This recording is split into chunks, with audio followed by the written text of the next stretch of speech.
Desanas on the 1st of June, 1979. The term Majjhima, or suitability, refers to the application of the Dhamma weapon to encounter and overwhelm any kind of Kilesa that might appear. When the strength of this Dhamma weapon matches the strength of the Kilesas, then one can withstand them. But there is still the possibility of the Kilesas overwhelming and defeating us. But if we are heavy-handed and a lot more forceful than the Kilesas, then they will steadily diminish. One will come to see the result, which will testify to the efficacy of one's exertion at this level. Using this particular kind of Majjhima as the means of countering with the Kilesas, one will now take up this particular method of practice as the means of treading the path in the future. One must steadily and constantly be doing the work of the suppressing and eradicating of the Kilesas. When the Kilesas become steadily weakened, the application of the Majjhima Dhamma will be automatically adjusted to the intensity of the Kilesas. When the Kilesas are violent and vehement, then the Majjhima must be equally forceful and vigorous. One must really stand on one's ground and fight to the death. One must not retreat one step or back down. One must not abandon or let go of one's Sati and Panya, which is the foremost and the principal weapon, such as during the time when Dukkha Vedana appears within the body due to sitting for a long time. There will be a lot of pain in the various parts of the body, which becomes more intense and severe. It will yield no result or benefit if we merely endure this Dukkha Vedana. We must use our endurance and perseverance in our contention and in our struggle. We have to investigate with Sati and Panya. Panya will have to dig and search, probe and analyze for the truth of the Dukkha Vedana that is appearing at that time, by constantly having Sati controlling and directing the work of Panya. Both of these factors must be relentlessly performing their work. One has to investigate to see where this Vedana arises. It will be unavoidable that there will be the presumption and assumption that Vedana arises from any one particular part of the body. For instance, at the knee, or round the waist, or at the bottom, or at the thighs around the pelvis, or at any other particular part. Whichever part seems to be most profoundly affected by this Dukkha Vedana is where we have to focus our Sati and Panya. One has to examine and find out what the cause of this Dukkha Vedana is, which is appearing at this point. What is it that is being afflicted with dukkha? Is it the flesh? Or is it the skin? Or the sinews? Or the bones at this particular point? One has to examine the flesh and then compare it with Vedana. One must find out if they are one and the same thing. Are they similar to one another? The flesh has a physical appearance and characteristic, but Dukkha Vedana does not have that physical appearance and characteristic. It only manifests its nature of pain and agony naturally. This is the way of differentiating them, so that one can see them clearly as they are. This work of differentiating must depend on Sati to do the directing and the concentrating on the work of Panya. That is doing the examination and probing into the nature of Dukkha Vedana and the nature of the flesh. Then one's understanding, perception, and comprehension of this truth can be consistent and continuous. One must not relent in the application of one's Sati and Panya, as they must always go together in a pair, as they do the investigation into all of the Sabhava Dhammas, like Vedana and the flesh. If we want to separate the bones out for investigation, and if there are aches and pains in the bone, and we have the understanding that this bone is being afflicted by dukkha, we must then concentrate our attention in looking at this dukkha until we can see it very clearly. Then we have to look at the bone itself to see what kind of characteristic it has. For the bones have distinct characteristics, features and colors. But this dukkha has no such feature. It is simply dukkha, similar to the dukkha that we have alleged to be arising from the flesh. It is just presumption to think that the flesh is being afflicted with dukkha. Whether it is the dukkha of the skin, the flesh or of the bones, it is always of one characteristic nature. But this skin, flesh and bones are all made up of different things and characteristics. How can they be Vedana? Let's consider when a person is dead. The bones, the flesh, and the sinews and skin all still remain. But there is no dukkha. If they are one and the same thing, why is there no dukkha in a dead person, in spite of the fact that the skin, the flesh, the sinews, and the bones are still there? If this is the case, how can we consider them to be one and the same thing? This is one aspect. The second aspect deals with the citta, which is terribly important. We must now separate the citta and look into it. Is the citta afflicted with dukkha? If it is not any single part of the body that is being afflicted with dukkha, then is it the citta that is being so afflicted? We have to look at the citta and at Vedana, and also at the body, to see how they are different from one another. All the citta has is just knowingness. Whether dukkha arises, remains or disappears, this knowingness is still there.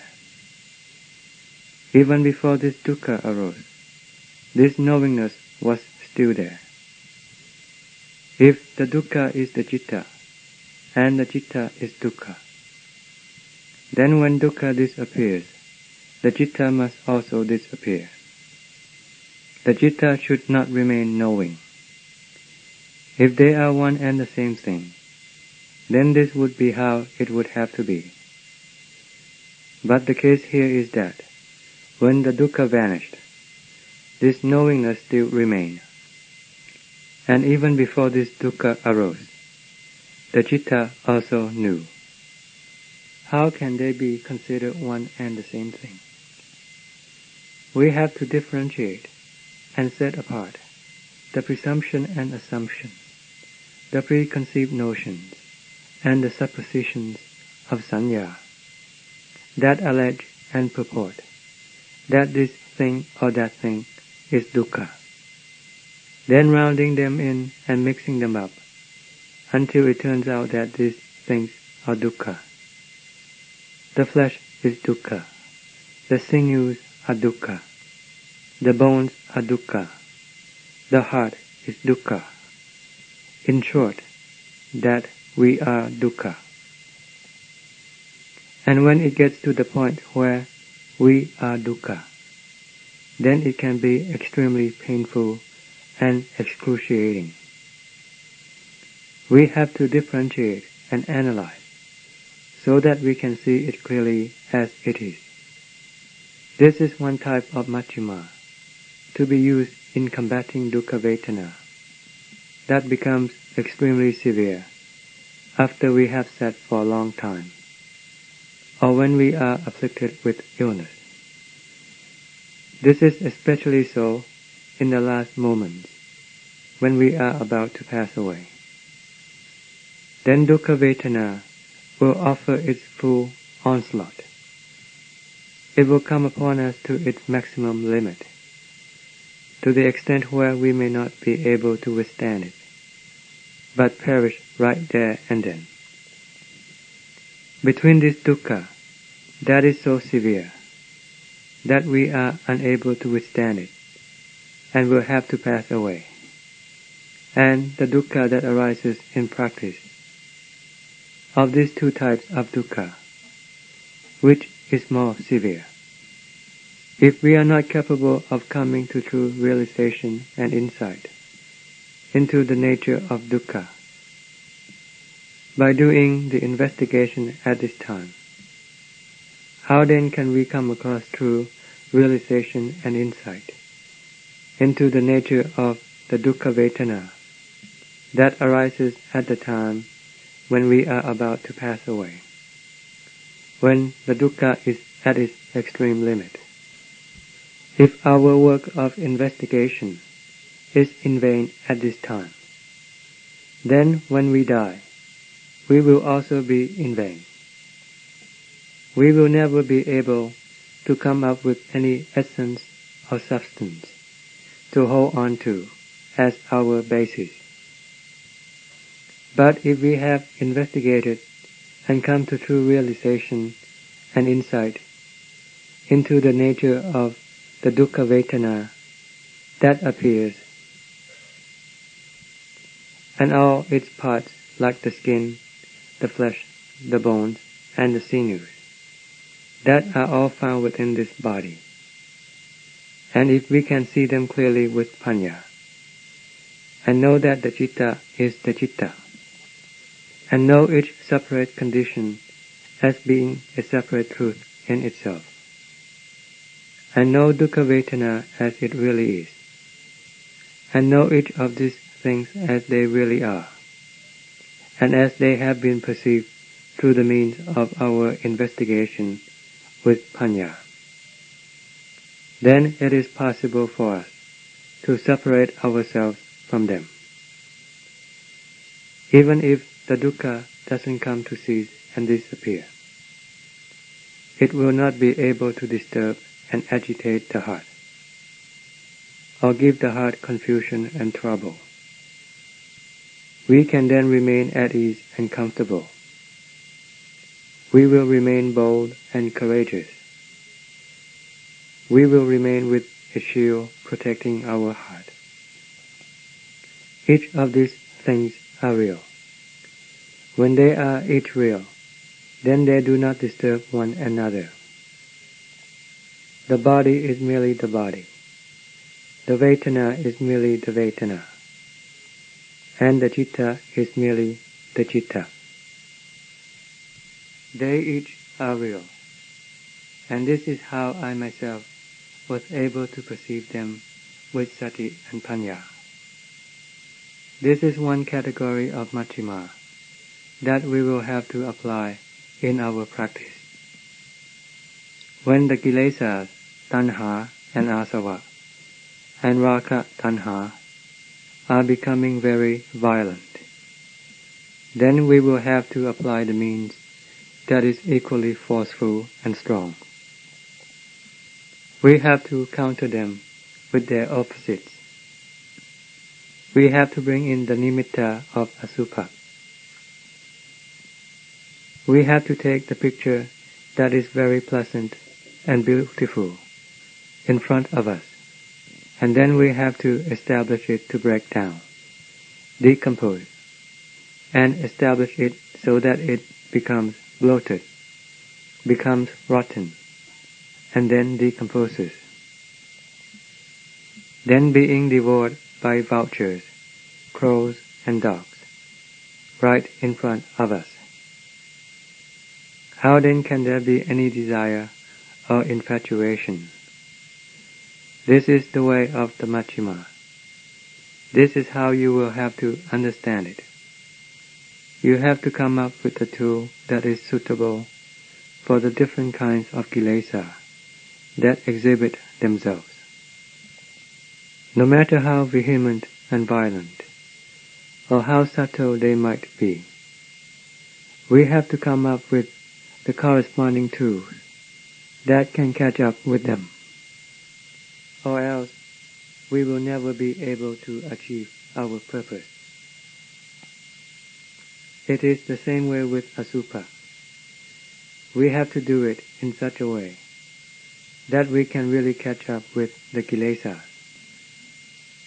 We have to get to see them clearly within our hearts. We have to overwhelm and counter each different kind of kilesa with the corresponding kind of Majjhima. Then we will be able to live in peace and happiness. The Dhamma teaching of the Lord Buddha, which we call the Majjhima, is of many different levels or categories.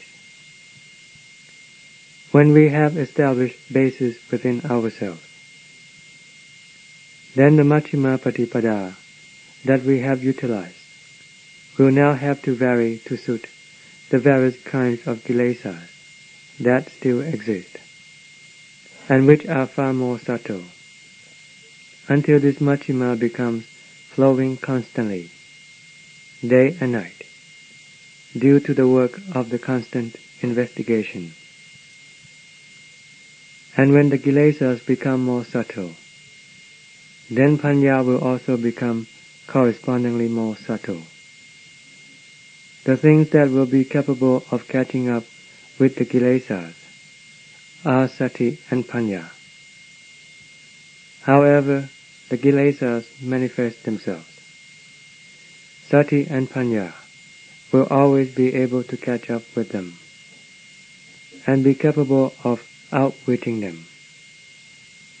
You have to apply this sati and panya, and you have to really investigate, doing it thoroughly.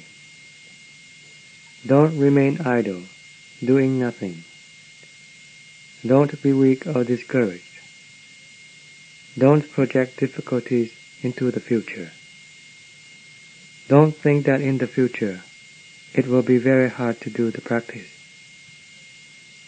If we want to think, then we should think that the kilesas will always be menacing and trampling over our heart in every form of existence that we will take up.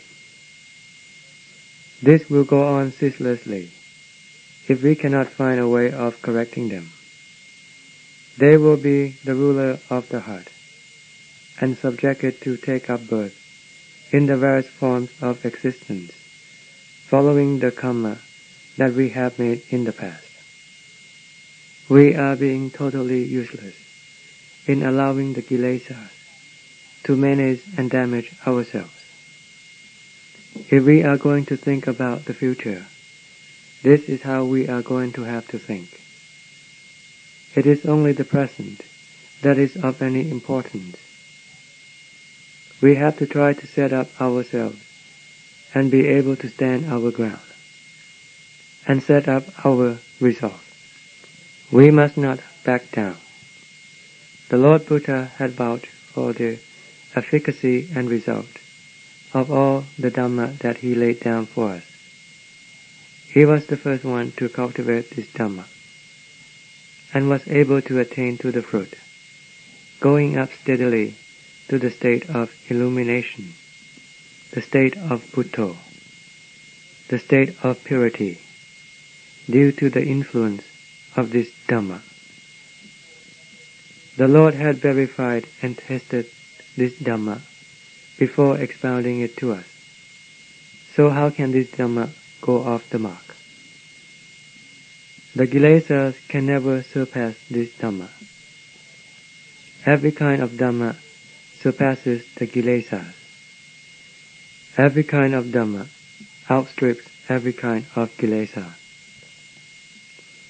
If we apply the Dhamma so that it is suitable to each different type of Kilesa, then it is certain that we will be able to stamp out and overcome every kind of Kilesa.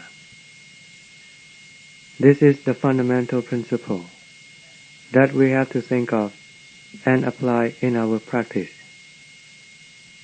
We have to exert ourselves and be very vigorous and enterprising. We should not see anything to be more valuable than Dhamma, to the extent of being obsessed and engrossed in it, as being more valuable than the state of deliverance from the Kilesas and asavas, which oppress the heart. This is a crucial point. To be totally free of all kinds of Kilesas is the happiness which we should aspire for, as this is the everlasting happiness. It is the happiness that is totally independent of time, the happiness that lasts forever. You have to set up your hearts and concentrate in your investigation. I teach my fellows in Dhamma wholeheartedly and with pure intention. I have not kept anything secret from you. I teach and bring to light the various means and methods in coping, conquering, and overcoming those influences that are inimical and antagonistic to the heart, from my personal and practical experience. I illustrate and point out all the facts and know-how of practice. Try to strive and set your heart into the practice. You must not relent in your exertion. Sati is terribly important. You must always try to maintain your sati. Don't be careless or unmindful. But when we come to association and involvement with one another, the tendency is for us to be absent-minded and to lose our guard. Like the time when we come to have our hot drink, or while we are walking along the path together, or when we have work to do together. We tend to be unmindful to the extent where we become carried away and become somewhat wild and reckless. Don't let this happen within the circle of the practitioner, who sees the harm of the vata samsara and the harm of the Kilesas. While we are walking, standing, sitting, or lying down, while we are eating or drinking, we must always be seeing the harm of the Kilesas. Don't be immersed in the pleasure of eating. While standing, walking, sitting, or lying down, don't be immersed in reverie and fantasy, nor be heedless or negligent. For this is not the way of the Lord Buddha. This is not the way for one who is going to be free from dukkha. Remember this very well. Wherever you are, be possessed with Sati. Don't be negligent or heedless. Be possessed with Sati always. You must really and firmly establish your Sati. Don't waste your time in thinking of and concocting up the things that you have done countless times before. All there is in this vata samsara and this entire world is just our thinking and concoction that disturbs and troubles our hearts. Haven't we seen the harm of them already? Why do we have to cherish them and be immersed in thinking about them? We should learn our lesson well from those things which have been harmful to us. Try to avoid and get away from that kind of thinking, and try to suppress and eradicate all those things that can be antagonistic to us, and which are the consequence of our thinking and concocting. Let us open up the way of thinking in the way of Dhamma, so that the Dhamma can appear. Then all the thinking process that goes in the way of samudaya can gradually fade away. Then this other thinking process can spring forth, becoming truth and Dhamma, that is capable of overcoming the Kilesas and asava.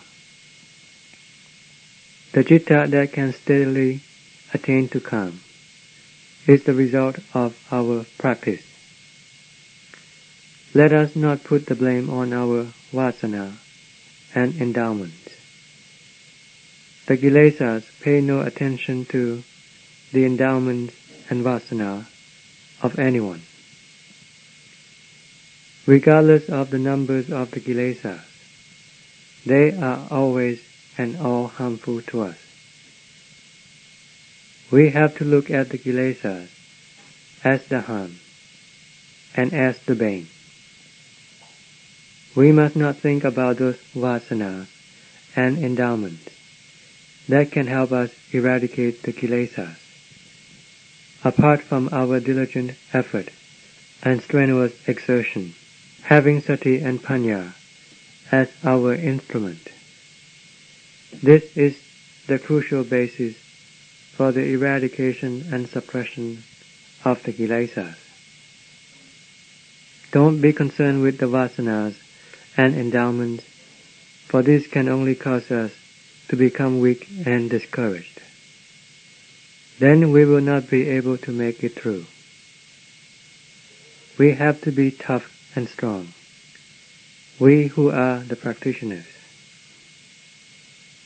When I heard Ajaan Maha relate the way that he had exerted himself, I was moved with sympathy and compassion for him, for he was really earnest and serious, putting his whole life into it. He really sought for the truth and Dhamma, despite the fact that no one was there to teach and guide him. He kept on struggling and plowing through, doggedly, by himself, with the aid of the texts that were presented in general terms, and was eventually able to get through and become our wonderful teacher in this present generation, before he could become famous and an honor to the sasana, and be respected and venerated by the people, both those who had gone forth and the laity. He had to really struggle. He was really earnest and serious, really putting up his life in exchange for what he was looking for. It was this that enabled him to become wonderful and noble, and to be free from all forms of dukkha. No form of samuti could touch him any longer, from that very moment on to the end of time. This is what is meant by Nibbana is permanent. The Kilesas are impermanent, for they are samuti, and they have both sukha and dukkha. There is gain and loss, and they lead people to be happy and sad. And this is the way they will always lead people. When we have corrected and overcome all of these things, then it is not necessary to say whether the citta is permanent or not, or whether nibbana is permanent or not. It is only the kilesas that infiltrate the citta, that make it have its ups and downs, highs and lows, constantly changing places, and not remaining in equilibrium.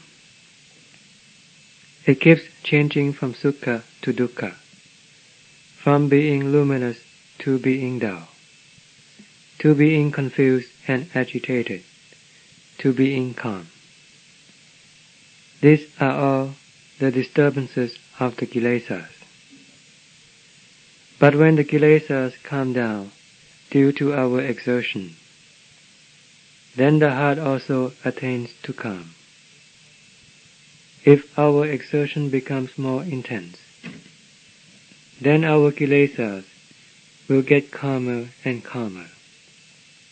And when we can overcome any particular kind of kilesa, then that particular kilesa will disappear, and we will keep on overcoming and getting rid of every single kind of kilesa, until there isn't a single one left within the heart.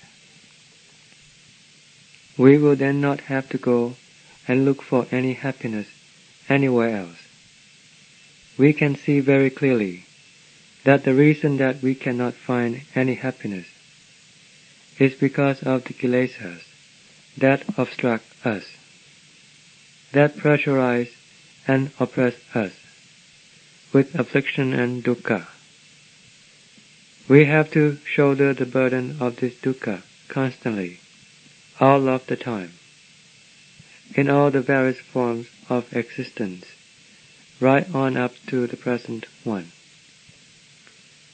But when we are totally free from this oppression of the kilesas, and they have been totally vanquished from the heart, then it is not necessary to ask about the equilibrium of the citta, the akalika citta, or the akalika Dhamma, the timeless citta, or the timeless Dhamma, or the Dhammo Padipo, the radiance of Dhamma, that is constant and unchanging.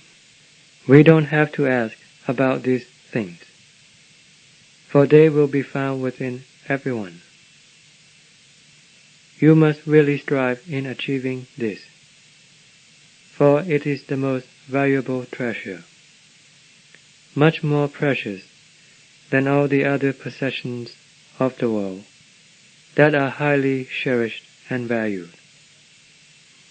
But there is also tremendous greed for them, a great desire to acquire them. Although one might already have these things, one still wants more of them. This is the way of lopa. The ambition for power and influence is also the work of the kilesas. Greed or lopa is the work of the kilesas. Hatred is the work of the kilesas. Delusion is the work of the kilesas, as well as the confusion and trouble of both the body and the heart. They are all the work of the kilesas. They are not the work of Dhamma. Although it might have to go through dukkha, the work of Dhamma is the work for happiness. This dukkha is the investment capital. The sukha is the profit that arises therefrom. This is not just simply going through the type of dukkha that is damaging and menacing without there being any reward. Like the way the Kilesas destroy people. This is the difference. This is how they differ. When we strive in our exertion, if there is dukkha, then let us face it. So long as the results are steadily forthcoming, and the heart is becoming blissful and joyful, until we arrive at perfection. Then all of our burdens will be shed off. The battle that has been raging against the Kilesas, like a Dhammachakra, turning around relentlessly and ceaselessly, both day and night, while walking, standing, sitting, and lying down, with the exception of the time when one goes to sleep. So intense will the contention with the Kilesa have been, will immediately come to cease when all of our enemies have been totally vanquished. Then the instrument that countered the Kilesas, or the mode of our practice that has been turning around like a revolving wheel, will also immediately come to cease. This is because all of the opposition and all of the enemies that one has been contending with have all totally disappeared. The battle of Dhamma between the Kilesas and the Citta has now come to a decisive conclusion. One has now attained to victory.